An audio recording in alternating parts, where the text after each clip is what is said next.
तो प्यारे बच्चों, क्लास 5 हिंदी कोमपल अध्याय 4 चांद का कुर्ता।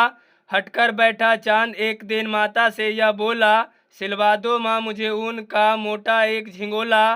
सन सन चलती हवा रात भर जाड़े से मरता हूँ, ठिठुर ठिठुर कर किसी तरह यात्रा पूरी करता हूँ।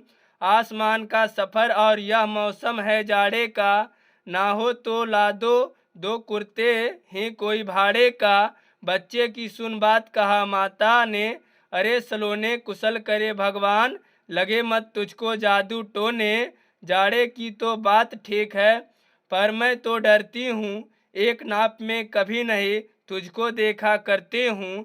कभी एक अंगुल भर चौड़ा कभी 1 फुट मोटा, बड़ा किसी दिन हो जाता है और किसी दिन छोटा।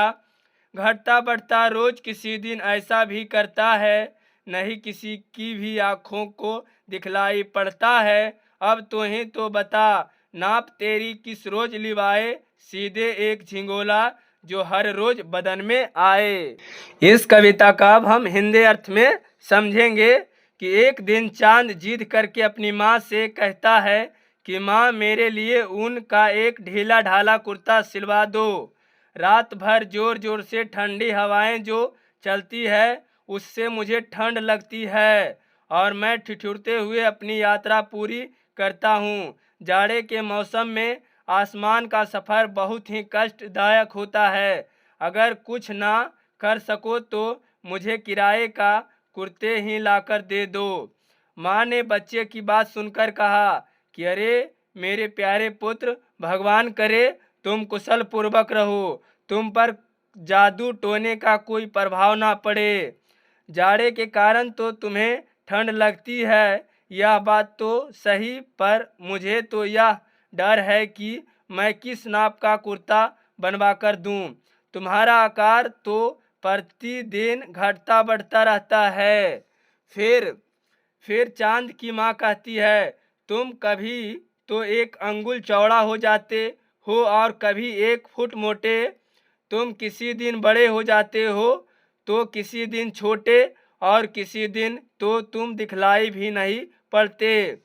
अब तुम्हें बताओ कि मैं किस दिन नाप लूँ।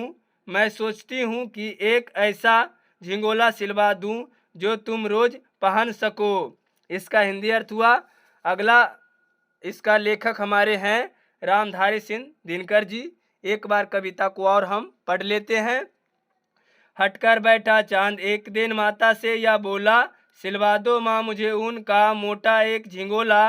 सन सन चलती हवा रात भर जाड़े से मरता हूँ, ठिठुर ठिठुर कर किसी तरह यात्रा पूरी करता हूँ। आसमान का सफ़र और यह मौसम है जाड़े का, ना हो अगर तो ला दो कुर्ता ही कोई भाड़े का। बच्चे की सुन बात कहा माता ने, अरे सलोने कुशल करे भगवान, लगे मत तुझको जादू टोने।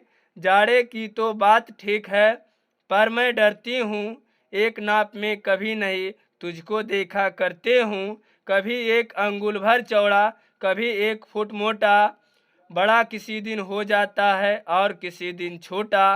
घटता बढ़ता रोज किसी दिन ऐसा भी करता है, नहीं किसी की भी आँखों को दिखलाई पड़ता है। अब तो ही बता नाप तेरी किस रोज लिवाए, सीधे एक झिंगोला जो हर रोज बदन में आए। इसका लेखक हमारे रामधारी सिंह दिनकर जी हैं, जो कि ये चांद और एक माँ की वर्णन किया गया है। ये कविताएं बहुत ही अच्छी है प्यारे बच्चों। अगर वीडियो आपको अच्छी लगी हो तो वीडियो को लाइक शेयर सब्सक्राइब जरूर करें। इसके लिए आपको बहुत बहुत धन्यवाद।